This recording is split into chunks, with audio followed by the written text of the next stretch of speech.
आवाज आ रहा है? हाँ सर। चलो बोलो, पिछले क्लास में जो पढ़े थे, कोई डाउट आउट है तो पहले डाउट बता दे। ये बैंकिंग वैंकिंग तुम लोग को समझाए थे, ठीक है? जरा पहले डाउट बता दे, बोलो। ठीक है, तो सर्कुलर मोशन में पिछले क्लास में ये साइकिल वाला कहानी पढ़े थे।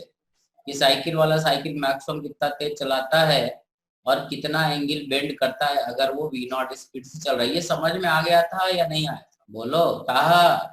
आज अपने को पढ़ना है कि बैंकिंग ऑफ रोड, ठीक है? ये रोड के बारे में पढ़ेंगे कि रोड को कैसे बैंक कर दिया जाता है। समझ में आया क्या?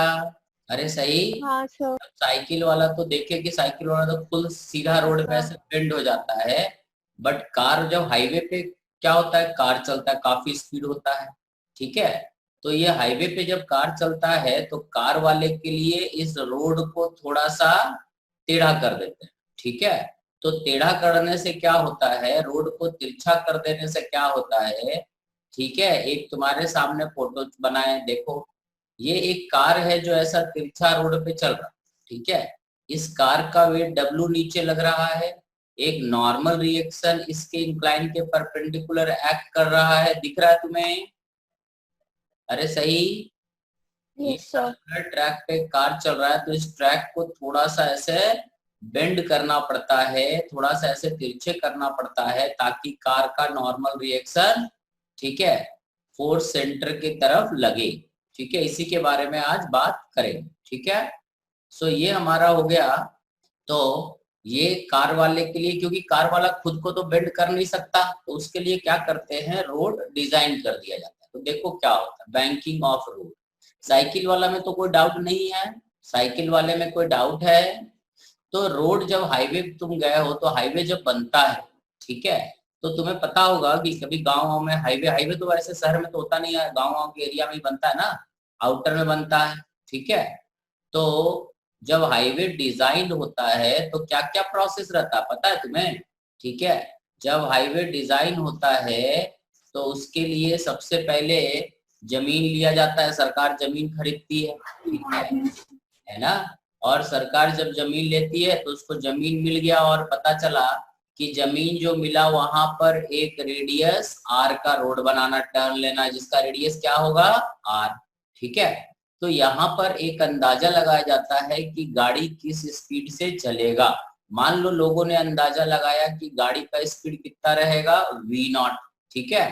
तो जब रोड डिजाइन करते हैं तो मान लेते हैं, समझ गए, radius of the road is R और गाड़ी का एक ऑप्टिमम स्पीड उन्होंने सोच लिया कि भाई गाड़ी 60 किलोमीटर पर आवर या 70 किलोमीटर पर आवर से चलेगा। तो उसके बाद फिर यहाँ पे मुरम मुरम डालना स्टार्ट करते हैं और थीटा एंगल पे रोड को बेंड करते हैं। अब ये थीटा हमें देखना है, तो जब रोड डिजाइन करेंगे तो गाड़ी वाला देखो कैसे चलता है। ये मान लेते हैं कि फ्रिक्शन नाम का चीज नहीं है, फ्रिक्शन को एडिशनल सेफ्टी के लिए रख लेते हैं। ये गाड़ी है, अरे सही रे, ये गाड़ी जो है सामने ऐसे चल रहा, समझ में किस स्पीड चल रहा है से। अब देखो गाड़ी पे क्या क्या फोर्स लगेगा, ठीक है? फ्रिक्शन को जीरो मान के रोड डिजाइन किया जाता है तो क्या होगा, गाड़ी का एक वेट नीचे लगेगा mg, और गाड़ी पे एक नॉर्मल रिएक्शन टायर पे लगेगा इधर एन, ऐसे ही दो फोर्स लगेगा, ठीक है? फ्रिक्शन तो भूल ही गए, यस सर। टायर पे नॉर्मल रिएक्शन लगेगा और एक वेट नीचे लगेगा। अब इस दोनों को अगर हम देखें तो क्योंकि गाड़ी वी नॉट स्पीड से चल रहा है तो एक हॉरिजॉन्टल लाइन बना लेते हैं और एक वर्टिकल लाइन बना लेते हैं। ये एंगल थीटा तो ये एंगल थीटा, ये थीटा तो 90 माइनस थीटा, और ये एंगल क्या हो जाएगा, थीटा। देखो तो सही है, ये थीटा तो ये थीटा, ये थीटा तो ये यस 90 सर। माइनस और ये 90 माइनस थीटा तो ये थीटा, सही है, ठीक है? हाँ सर। तो नॉर्मल का दो कंपोनेंट होगा, एक इधर कंपोनेंट होगा क्या, एन साइन थीटा, और एक इधर कंपोनेंट क्या होगा, एन कॉस थीटा, ठीक है? अब देखो ये गाड़ी क्या नीचे गिर रहा, नहीं गिर रहा, तो इसका मतलब N cos theta must be equal to mg। Normal को हमने दो पार्ट में तोड़ दिया, एक वर्टिकल और एक हॉरिजॉन्टल, ठीक है? सो नॉर्मल का वर्टिकल कंपोनेंट इसके वेट को बैलेंस करता होगा, है ना? नॉर्मल का वर्टिकल कंपोनेंट इसके वेट को बैलेंस कर देगा। और नॉर्मल का जो हॉरिजॉन्टल कंपोनेंट है वो क्या करेगा, ये जो है यही सेंट्रीपिटल फोर्स प्रोवाइड करेगा। क्योंकि अगर गाड़ी सर्किल पे घूम रहा है तो गाड़ी के पास एक सेंट्रीपिटल एक्सेलरेशन होता है, हम लोग पढ़े थे centripetal acceleration is v square by r, ठीक है। क्योंकि अगर सेंट्रीपिटल एक्सेलरेशन है तो there must be centripetal force, समझ में आया। मतलब गाड़ी वाला जब गाड़ी चलाएगा तो उसको अगर ज्यादा स्पीड में है तो ये है ना रोड को ऐसे बेंड करना पड़ता है, अभी हमने फोटो दिखाया था, समझ गया, ठीक है। सो सेंट्रीपिटल फोर्स क्या हो गया, n sin theta, and that is equal to mass into centripetal acceleration. So यहां से लिख देंगे n sin theta is mass, centripetal acceleration क्या हो जाएगा, v naught square by r, ठीक है। ये पहला इक्वेशन हो गया जो वर्टिकल फोर्स बैलेंस करेगा, और ये दूसरा इक्वेशन हो गया जो, ठीक है, सेंट्रीपिटल फोर्स प्रोवाइड करेगा। क्लियर है ये कहानी, ये दोनों कहानी तुमको क्लियर है रे, ठीक है। इन दोनों को डिवाइड कर देते हैं, अगर हम सेकंड डिवाइडेड बाय फर्स्ट कर दे तो हमें क्या मिलेगा, n sin theta is equal to m v naught square by r divided by n cos theta, इसका हो जाएगा mg। m और m क्या होगा, कट जाएगा, यहाँ से n और n भी कट जाएगा, तो आ जाएगा tan theta is v naught square by r, ठीक है। ये एंगल ऑफ बैंकिंग हुए। साइकिल वाले में तुमने देखा था, ठीक है, कि साइकिल वाला अगर v नॉट स्पीड से चलता है, पिछले क्लास में ये बताए थे ना कि साइकिल वाला अगर v नॉट स्पीड से चलता है तो भी ये tan theta v naught square by R G आया था। ये साइकिल वाला समझ में आया रे कहानी? Yes sir. साइकिल हाँ वाला सर। तो चलते चलते खुद बेंड हो लेता है, बट एक्चुअली जब कार वाला सर्कुलर रोड पे चल रहा है तो वो तो खुद बेंड हो नहीं सकता, तो उसके लिए क्या करते हैं, रोड को ही ऐसा डिजाइन कर देते हैं, रोड बन गया, थीटा फिक्स हो गया, समझ में आया।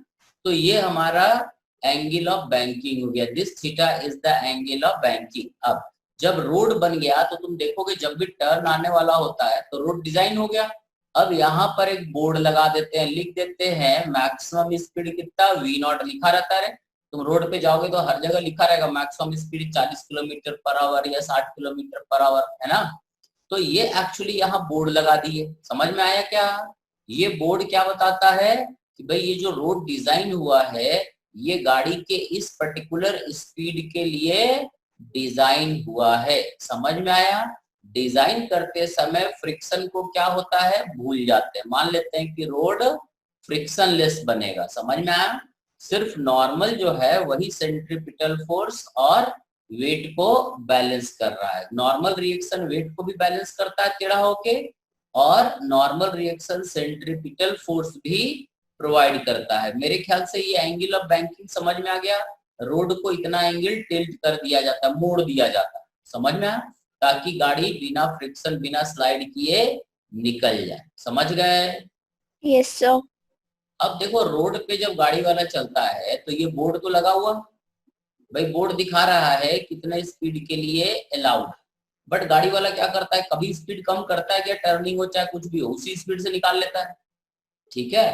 तो जब यहाँ बोर्ड लगा दिए तो ये सेफेस्ट लिमिट, बट ऐसा नहीं कि गाड़ी वाला तेज चलाएगा तो फिसल ही जाएगा। अब गाड़ी वाला अगर तेज चलाएगा तो क्या होगा, ठीक है। ये समझ में आया क्या तुम्हें, बैंकिंग समझ में आया, रोड को कैसे टेढ़ा करते हैं। ये जब रोड डिजाइन करते हैं, देखो रोड ऐसे टेढ़ा हो गया ना, ये देखो रोड ऐसे हॉरिजॉन्टल से टेढ़ा है, ठीक है। जब ये रोड ऐसे डिजाइन करते हैं तो ये थीटा कैसे पता करेंगे, ये थीटा पता करते हैं, ठीक है, कि यहाँ पर किस स्पीड में गाड़ियां चलेगी उस हिसाब से ये रोड को बैंड कर दिया जाता है, समझ में आया, ठीक है।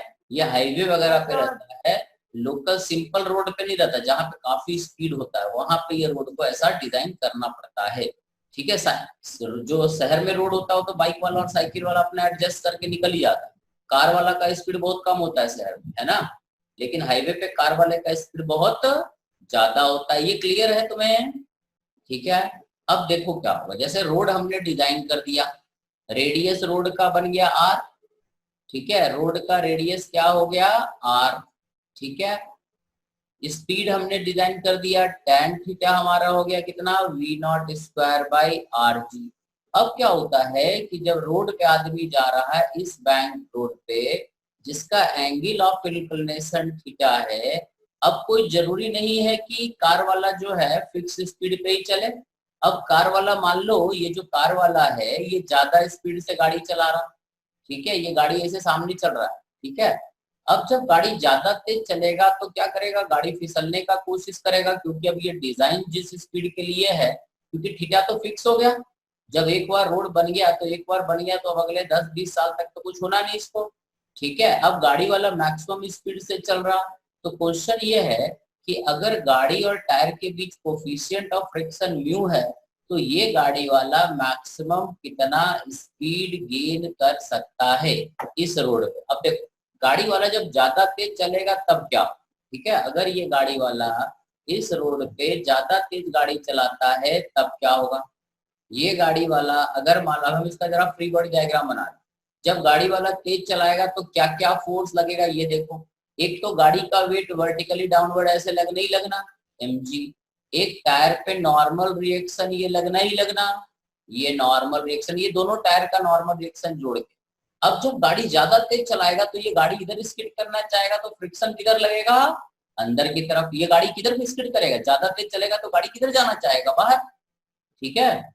अब ये गाड़ी अगर बाहर जाना चाहेगा तो फ्रिक्शन अंदर की तरफ लगने लगेगा, मतलब ये गाड़ी को बाहर जाने से कौन बचाएगा, फ्रिक्शन।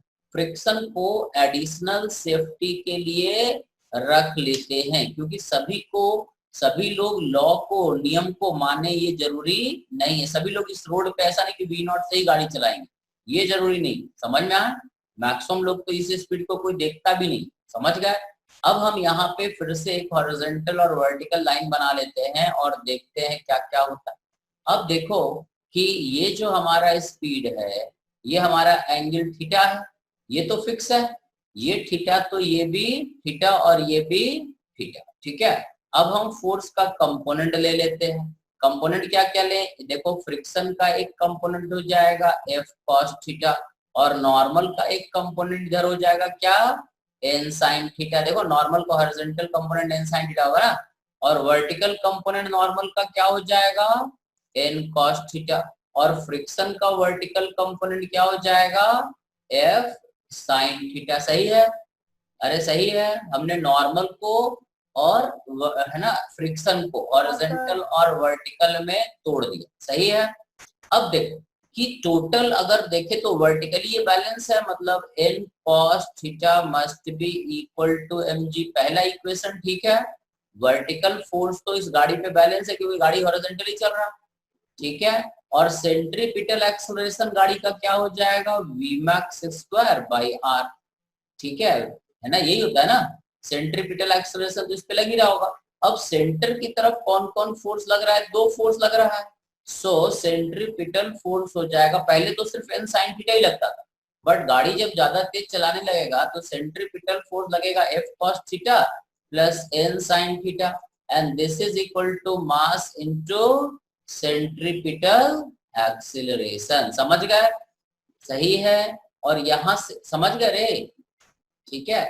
यहाँ पे हमने एक चीज गलत लिख दिया है, यहाँ पे वर्टिकल में एक चीज गलत लिख दिया है, ठीक है।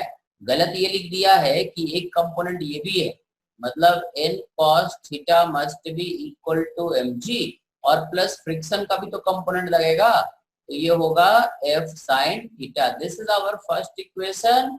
सेकंड इक्वेशन देखो, वर्टिकल डायरेक्शन में एक फोर्स ये है, ठीक है, एक फोर्स ये भी तो है और एक mg है, समझ में आ रहा है बात, हाँ सर। ठीक है।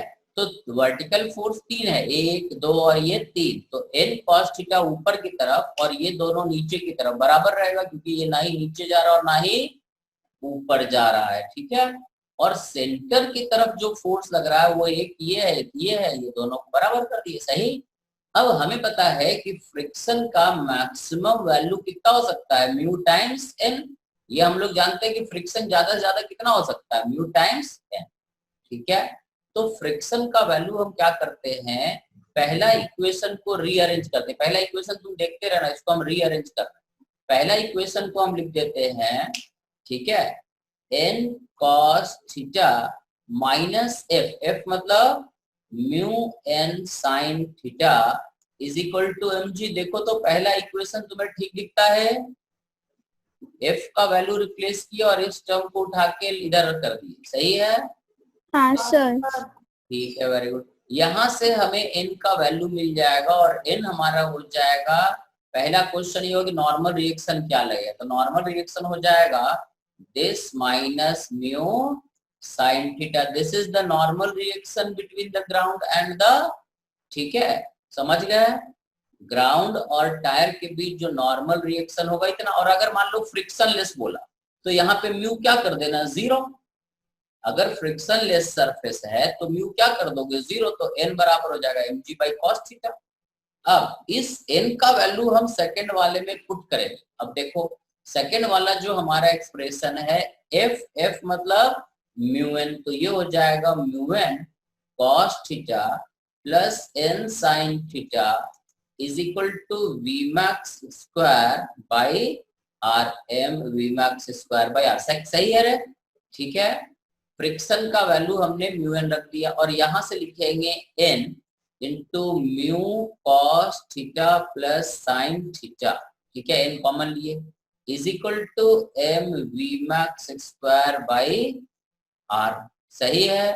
अब n का वैल्यू ये वाला लाके यहाँ पे रख देते हैं, ठीक है, देखते जाओ। तो हमारा एक्सप्रेशन बन जाएगा mg into sine theta plus mu cos theta divided by, समझ में आ रहा है, cos theta minus mu sine theta is equal to M V max square by R. m और m कट जाएगा, सही है? सो यहाँ से आ जाएगा V max is equal to root over R G into sine theta plus mu cos theta whole divided by cos theta minus mu sine theta. समझ गए? अरे सही।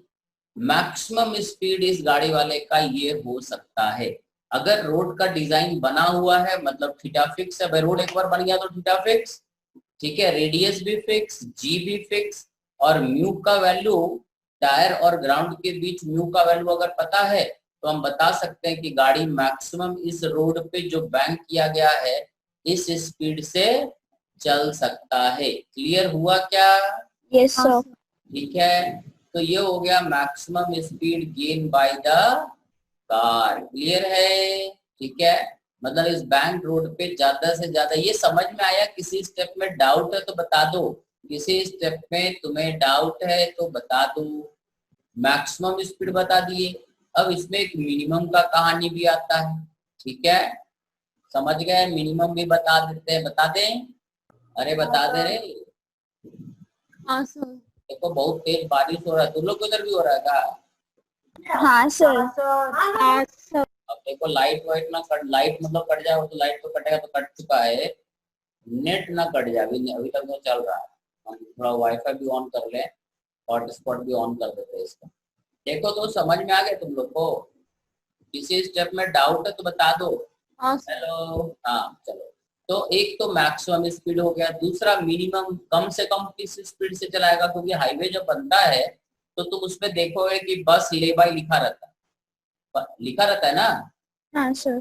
है ना? तो वो क्या लिखा रहता है कि अगर बस को किसी को खड़ा करना है तो साइड में जाके फ्लैट रोड पे खड़ा कर, क्योंकि हाईवे जब डिजाइन होता है तो उस पर गाड़ी रोकने का ऑर्डर नहीं होता, उस पर गाड़ी रोक नहीं सकते। अब ये हाईवे डिजाइन हुआ थीटा एंगल पे, radius of the road is approximately R, ठीक है, मैक्सिमम थीटा फिक्स है। अब ये गाड़ी वाला मान लो पागल है, धीरे धीरे चला रहा, बहुत स्लो गाड़ी चला रहा, ठीक है, अगर बहुत स्लो गाड़ी चलाएगा तब क्या होगा, मान लो मिनिमम स्पीड से चलने लगा, तो गाड़ी का देखो क्या क्या, एक तो एमजी ऐसे एक्ट करेगा ही करेगा, एक नॉर्मल ऐसे लगेगा ही लगेगा, ठीक है, और अगर ये बहुत स्लो गाड़ी चला रहा है आदमी तो गाड़ी किधर फिसलेगा रे, नीचे, और फ्रिक्शन किधर लगेगा इस केस में, ऊपर। अगर बहुत धीरे चलाएगा तो क्या होगा, नीचे आना चाहेगा, गाड़ी इधर जाना चाहेगा, इधर जाना चाहेगा तो फ्रिक्शन इसको नीचे जाने से रोकेगा, मतलब ऊपर एक्ट करेगा। मतलब फ्रिक्शन जो है एक्चुअली, गाड़ी तेज चलाता है तो नीचे की तरफ एक्ट करने लगता है, और गाड़ी धीरे चलाता है तो ऊपर की तरफ एक्ट करने लगता है। मतलब फ्रिक्शन इसको नीचे फिसलने से या ऊपर फिसलने से, दोनों से बचाता है। समझ गए? अब देखो ये मिनिमम स्पीड के लिए है, ये अगर थीटा तो ये भी थीटा और ये भी थीटा। ठीक है, फ्रिक्शन का एक कंपोनेंट इधर हो जाएगा एफ कॉस थीटा, फ्रिक्शन का एक वर्टिकल कंपोनेंट हो जाएगा एफ साइन थीटा, नॉर्मल का एक हॉरिजॉन्टल कंपोनेंट हो जाएगा एन साइन थीटा और नॉर्मल का वर्टिकल कंपोनेंट हो जाएगा एन कॉस थीटा। देखो रे सही है, अरे है ना। अब वर्टिकल फोर्स बैलेंस है तो हम बोलेंगे N cos theta plus F sine theta must be equal to M G. देखो तो पहला इक्वेशन ठीक लिखे हैं, अरे पहला इक्वेशन ठीक लिखे हैं।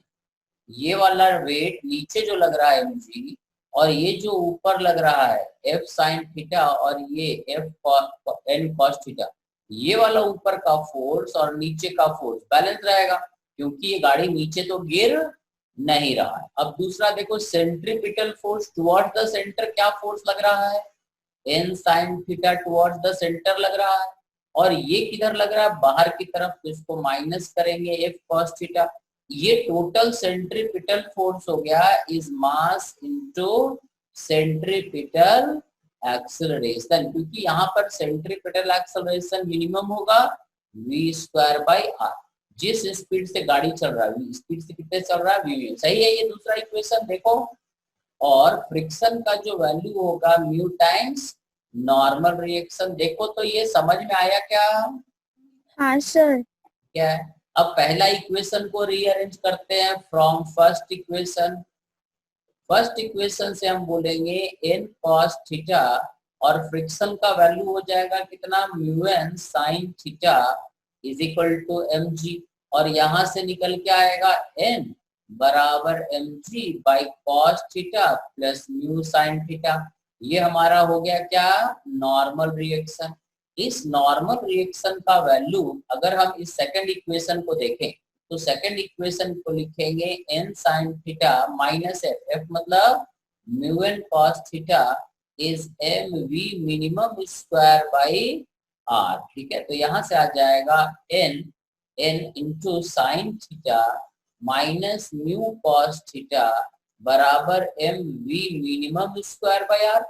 ठीक है, और n का वैल्यू ये वाला लाके यहाँ रख देते हैं तब हमारा v मिनिमम का वैल्यू निकलेगा। यहाँ रखे तो क्या हो जाएगा देखो mg by cos theta plus mu sine theta, ठीक है, into sine theta minus mu cos theta is M we minimum square by are. M cut गया, ठीक है, और यहाँ से हम बोल सकते हैं मिनिमम स्पीड जो आ जाएगा गाड़ी का वो आ जाएगा रूट ओवर, ठीक है, are G into sine theta minus mu cos theta divided by cos theta plus mu sine theta. मतलब गाड़ी वाला मिनिमम इस स्पीड से गाड़ी इस बैंक्ड हाईवे पे चला सकता है। ठीक है, मतलब गाड़ी का स्पीड मैक्सिमम, ठीक है, और है ना, समझ में आया? समझ में आया? ये गाड़ी का स्पीड जो होगा मिनिमम से ज्यादा होना चाहिए और मैक्सिमम से कम होना चाहिए। समझ में आया? इस स्पीड से कम नहीं होना चाहिए। समझ में आया तुमको? मिनिमम मैक्सिमम गाड़ी का अगर ये स्पीड है, ठीक है, तो गाड़ी नीचे नहीं जाएगा और फिसलेगा नहीं, स्किड नहीं करे। ठीक है, समझ में आया? अगर रोड बैंक्ड है, डिजाइन हो चुका है, तब मिनिमम स्पीड इससे चलाना होगा और मैक्सिमम पागल है बच्चा। क्या हुआ रे ता चिल्ला कर रे? नहीं सर। आवाज आ रहा है कि नहीं? हाँ सर आ रहा है। ठीक है, बढ़िया, चुप बैठो, क्या चिल्ला? ठीक है रे, तो ये हमारा हो गया गाड़ी का मैक्सिमम और मिनिमम स्पीड। क्लियर है? अरे बैंकिंग समझ में आया? Banking of road. हाँ सर। अब अगला हाँ, कहानी होता है एक और, देखो, sticking of person with a rotor wall. ठीक है, एक रोटर होता है, उसका हम देखते हैं, चला करके देखते हैं कहीं मिलता है कहाँ। देखो अब हम तुमको एक वीडियो दिखाते हैं जो अभी हम लोग पढ़ने जा रहे हैं उसके बारे में कहानी है। ठीक है, ये देखो, ये एक रोटर स्क्रीन के सामने आया एक रोटर। अब हाँ सर। ये देखो नीचे जो पोर्शन है ये एक्चुअली बेस है, और ये जो लड़की है यहाँ ये घूमने वाले में चिपकी हुई है। अब देखना क्या होता है, ये ऐसे चिपकी और घूम रहा रे। अब देखो ये ऐसे घूमने लगा और ये जो नीचे का बेस है पीला पीला जो दिख रहा है, इसको देखना धीरे से नीचे कर देंगे। देखो नीचे चला गया, तो ये देखो लड़कियां जो है चिपकी हुई है रे, दीवार से चिपकी हुई है ना रे गड्ढे में। हाँ सर। इसी को डेथ वेल बोलते हैं, समझ में आया। अब ये कैसे होता है, this is also based on circular motion, ठीक है, ये सर्कुलर मोशन पे ही बेस्ड है, ठीक है। तो इसका कहानी अभी फिलहाल हम लोग पढ़ेंगे, समझ गए। देखो क्लियर है क्या पढ़ने जा रहे हैं, ठीक है। अब देखो ये रोटर है हमारा, ठीक है, ये रोटर घूम रहा, समझ गए। ये रोटर जो है किसी स्पीड से घूम रहा, ठीक है, ओमेगा से ऐसे घूम रहा। तो हम लोग पढ़े थे v is equal to r omega, याद है कि भूल गए। अगर ये हाँ सर। से घूम रहा और अगर इसका रेडियस r है तो यहाँ का स्पीड क्या रहेगा v, ठीक है। अब हम लोग क्या करते हैं कि ये जो रोटर था ये ऐसे घूम रहा था, ठीक है, और इसी में ये लड़की ऐसे चिपकी पड़ी थी ऐसा, ठीक है। तो इसको अपन ऐसे चिपका देते हैं। अब देखो इस पे क्या क्या फोर्स एक्ट करता है। एक तो इसका वेट नीचे लगेगा mg, और ये घूम रहा है ऐसे, ये लड़की भी सर्कल में घूम रही है जिसका रोटर का रेडियस क्या है r। अब एक क्योंकि इसका वेट नीचे लग रहा है तो वेट को रोकने के लिए नीचे गिरना चाहेगी तो फ्रिक्शन किधर लगेगा, ऊपर, ठीक है।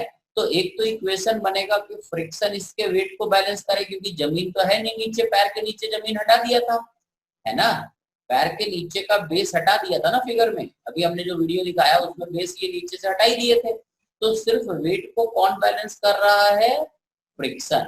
अब दूसरा चीज, क्योंकि ये सर्किल पे घूम रहा तो इसके पास एक सेंट्रीपिटल एक्सेलरेशन होगा, और सेंट्रीपिटल एक्सेलरेशन क्या हो जाएगा, v स्क्वायर बाई आर, और v क्या होता है, r ओमेगा। तो यहाँ रख देंगे r square omega square by r, ठीक है, r कट जाएगा। तो सेंट्रीपिटल एक्सेलरेशन या तो v स्क्वायर बाई r हो जाएगा या r ओमेगा स्क्वायर हो जाएगा। क्योंकि इसके पास एक सेंट्रीपिटल एक्सेलरेशन है तो इसके पास एक नॉर्मल फोर्स, सेंट्रीपिटल फोर्स भी होना चाहिए। तो इसके पीठ पे जो नॉर्मल रिएक्शन लगेगा, this normal will behave as a centripetal force. तो हम लिखेंगे normal reaction is mass into centripetal acceleration, समझ में आया। ये जो नॉर्मल रिएक्शन है इसके पीठ पे जो दीवार फोर्स लगा रहा है वही सेंट्रीपिटल फोर्स है, समझ में आया, ठीक है। अब हमें ये वाला फ्रिक्शन का कहानी, पहला इक्वेशन ये है, दूसरा इक्वेशन ये है, ठीक है। अगर हम देखें तो फ्रिक्शन क्या होता है, friction is equal to mu times n, और ये किसके बराबर है, mg, और यहाँ पर लिख दे तो म्यू n बराबर क्या हो जाएगा, मास इनटू सेंट्रीपिटल एक्सेलरेशन। m और m क्या हो जाएगा, कट जाएगा। देखो तो समझ में आ रहा है। अब हम इसको लिख सकते हैं म्यू सेंट्रीपिटल एक्सेलरेशन मतलब v square by r that is equal to g। So v का वैल्यू क्या हो जाएगा, म्यू आर जी। कम से कम अगर इस रोटर का स्पीड मिनिमम ये होना चाहिए तब ये स्टिक करेगी, ये जो v है, समझ में आया। ये पहला आंसर हो गया। दूसरा आंसर ये भी हो सकता है v is also equal to r omega. तो v मिनिमम मतलब हो गया r इंटू ओमेगा मिनिमम, क्योंकि हमने पढ़ा v is equal to r omega, और ये अगर मिनिमम तो ओमेगा भी मिनिमम, क्योंकि r तो कांस्टेंट है। So this is equal to root over mu g r. यहाँ से r को हटा देंगे तो हमारे पास आ जाएगा omega minimum is equal to root over mu g by are, ठीक है। दो चीज इसमें पूछता है, ठीक है, ये हो जाएगा v मीटर पर सेकंड में और ये हो जाएगा रेडियन पर सेकंड में, समझ में आया। अगर एंगुलर वेलोसिटी पूछा तो ये आंसर बताना है, और कम से कम स्पीड पूछा कि कितना तेज घूमे। देखो रोटर धीरे धीरे क्या हुआ, स्पीड बढ़ा, है ना, और जैसे जैसे स्पीड बढ़ता गया फिर ये नीचे से बेस हटा। एक बार जब ये पर्टिकुलर स्पीड एक्वायर कर लिया तो फ्रिक्शन mg को बैलेंस कर दिया। जब फ्रिक्शन और mg को बैलेंस कर दिया तो इसको और कोई फोर्स का जरूरत है ही नहीं। अब नीचे से अगर हटा भी देंगे बेस तो ये नीचे नहीं गिरेगी। अरे समझ में आया रे तुम लोग को, नहीं समझ में आ रहे गधो, आ गया सर। क्लियर है ये तो हो गया रोटर, ठीक है। अगला कहानी, एक होता है कोनिकल पेंडुलम, कोनिकल पेंडुलम देखो, ये भी दिखाने का कोशिश करते हैं, क्या देख लेते हैं। कोनिकल पेंडुलम जो होता है कि एक हाँ है, कोनिकल पेंडुलम जो होता है एक्चुअली एक पार्टिकल को रस्सी में बांध दो, ठीक है। एक पार्टिकल को अगर हम रस्सी में बांध दें, ठीक है, जैसे ये बॉल है, इसको एक रस्सी से इसे बांध दें और 4 रॉड से इसे अटैच कर दें, ठीक है। और अगर हम इसको सर्किल में घुमाएं, हॉरिजॉन्टल सर्किल में, तो ये देखो ये टेंशन धागे में लगेगा, एक इसका वेट लगेगा, और क्योंकि ये सर्किल में ऐसे घूम रहा है तो एक सेंट्रीपिटल एक्सेलरेशन लगेगा, ठीक है। ये देखो ये बॉल ऐसे घूमेगा तो धागा इसी में रहेगा, अरे सही। ये देखो ये सर्किल में बॉल घूम रहा है, this is also horizontal circle, tension लग रहा है, mg लग रहा है, और क्योंकि ये सर्किल पे घूम रहा है तो एक सेंट्रीपिटल एक्सेलरेशन लग रहा है। इसी को कोनिकल पेंडुलम भी हम लोग बोलते हैं। ये कोन बनाता है, देखो ये जो रस्सी है घूम रहा है और एक कोन जैसा शेप बना रहा है, समझ गए? तो क्लियर है? तो इसी के बारे में फिलहाल बात करना। देखो तो ये हमारा कोनिकल पेंडुलम था। अब हम एक फिगर, उसी का एक दूसरा फिगर बना लेते हैं कि जैसे ये कोनिकल पेंडुलम क्या था, सीलिंग से ऐसा टंगा हुआ था, ठीक है। ऐसे सीलिंग से एक पार्टिकल को हमने टांग दिया और ये धागे का कुछ लेंथ था और ये एंगल थीटा है, इसको हमने फेंक दिया और ये ऐसे सर्किल में घूमता रहा। अब क्या क्या फोर्स दिखा, एक तो इसका वेट mg नीचे लगा और धागे में एक टेंशन T इधर लगा, 2 ही फोर्स लगा, ये एंगल थीटा। तो इसी को कोनिकल पेंडुलम बोलते हैं, समझ रहे हो ना बात? ये देखो धागा जो है कोन जैसा शेप बना रहा है ना, ठीक है, और ये हॉरिजॉन्टल सर्किल में। अब क्योंकि ये वर्टिकली ये मोशन में नहीं है, अगर हम इस सर्किल का रेडियस बोले कि r है, ठीक है, तो एक कंपोनेंट टेंशन का इधर हो जाएगा t cos थीटा और टेंशन का एक कंपोनेंट हो जाएगा t sin theta. So t cos theta must be equal to mg, पहला इक्वेशन सही है, t cos theta must be equal to mg, बराबर है वर्टिकल फोर्स बैलेंस।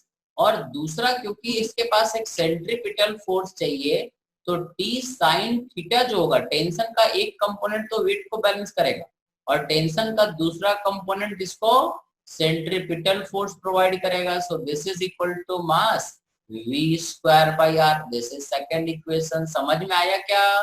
ठीक है, इन दोनों को डिवाइड कर दो तो tan थीटा हो जाएगा, ठीक है, v स्क्वायर बाई rg। अब तुम देखो जितना ज्यादा स्पीड रहेगा उतना ज्यादा एंगल रहेगा। समझ में आया क्या? ये हमारा पहला डेरिवेशन हो गया। तू समझ गए?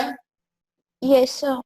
ठीक है, ये रेडियस, अब ये जो रेडियस था, ये देखो ये राइट एंगल ट्रायंगल बना रहा। कई बार ऐसा होता है कि धागे का लेंथ दिया रहता है, अगर लेंथ दिया हुआ है तो इस राइट एंगल ट्रायंगल से हम बोल सकते हैं r is equal to l sine theta. सही, r is equal to l sine theta बोल सकते हैं। देखो परपेंडिकुलर ये 90 डिग्री हो जाएगा, perpendicular by hypotenuse is sine theta, ठीक है। सो यहाँ से हम लिख देंगे v square is tan theta into rg, ठीक है, और v का वैल्यू हो जाएगा tan थीटा, r मतलब हो जाएगा l sine theta into g, और v का अगर हम यहाँ से हटाएं स्क्वायर तो ये हो जाएगा स्पीड। अगर l दिया हुआ है तो, और अगर देखो दो चीज दिया हो सकता है, या तो रेडियस दिया हो या l दिया हो या एंगल दिया हो। समझ में आया? अगर एंगल दिया हो, लेंथ दिया तो रेडियस निकल जाएगा, और रेडियस दिया एंगल दिया तो l निकल जाएगा।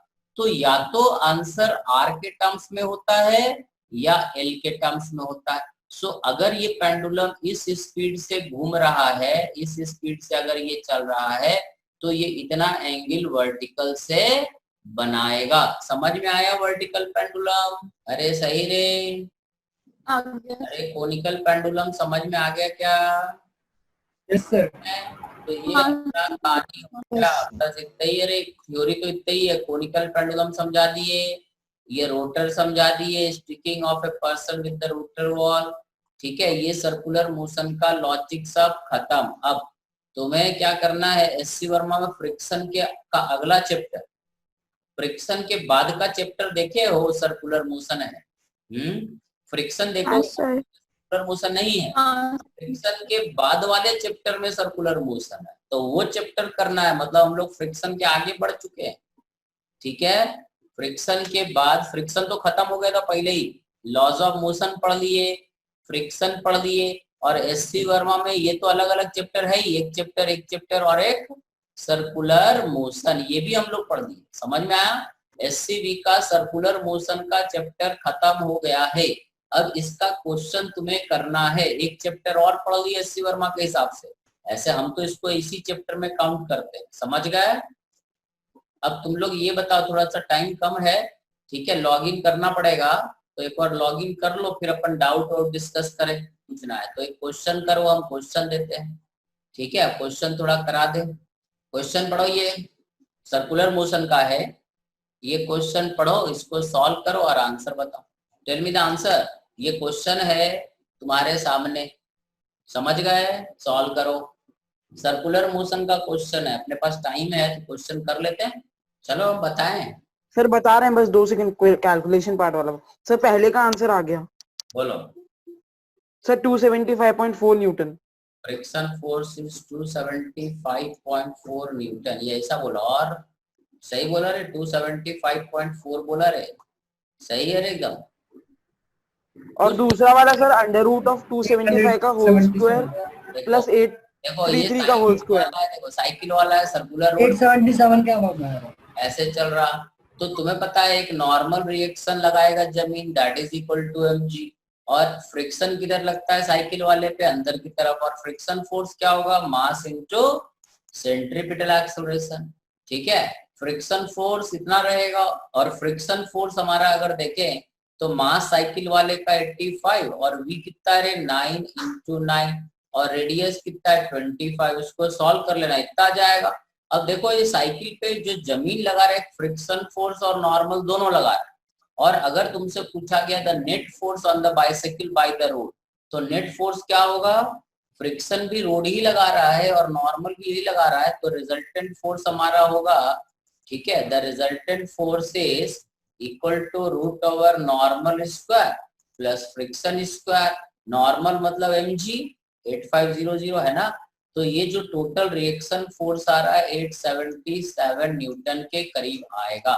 समझ गए रे? अरे ठीक है रे। हाँ सर। अब देखो एक क्वेश्चन हम तुमको खुद से देते हैं, एक खोज रहा, हमको क्वेश्चन मिला नहीं अभी, ये कौन वाला क्वेश्चन था पता नहीं कहाँ गया, that is a good question, वो बैंकिंग जैसे ही था। ठीक है, हाँ ये रहा, ये क्वेश्चन है, ये कौन है, देखो ये एक कोन है, ठीक है, इसके अंदर ये कोन है, कोनिकल फ्लास्क होता है ना, उस तरह का कोई कोनिकल फ्लास्क है, जिसका apex angle the vertex angle is theta, और ये ओमेगा से ऐसे घूम रहा। ठीक है, अब दिया हुआ है the semi vertex angle is theta if the को एक ब्लॉक को कहीं यहाँ पे रख दिए, ठीक है, ये ब्लॉक यहाँ चिपका हुआ है, ब्लॉक और इसके बीच कोफिशिएंट ऑफ फ्रिक्शन म्यू है। ठीक है, और अगर ये यहाँ पे चिपका हुआ है, कितने हाइट पे चिपका हुआ है, दिया हुआ है कि ये वर्टेक्स से b हाइट ऊपर चिपका हुआ है, और ये घूम रहा है इसके साथ, ये जो है ऐसे घूम रहा और यहीं पे चिपका हुआ है। समझ गए? मतलब ये घूमता हुआ कौन है, उसके अंदर ये ब्लॉक ऐसे रख दिए। तुम्हें बताना ओमेगा का कम से कम वैल्यू मिनिमम एंड ओमेगा का मैक्सिमम। देखो ज्यादा तेज घूमेगा तो ये ऊपर चला जाएगा, धीरे धीरे घूमेगा तो नीचे आने का टेंडेंसी होगा। तो पहला क्वेश्चन है ओमेगा का मिनिमम क्या होगा और ओमेगा का मैक्सिमम वैल्यू क्या होगा, जिससे कि ये ब्लॉक यहीं पे पड़ा रहे, ना ही ये नीचे गिरे और ना ही ऊपर जाए। क्वेश्चन क्लियर है तुम्हें?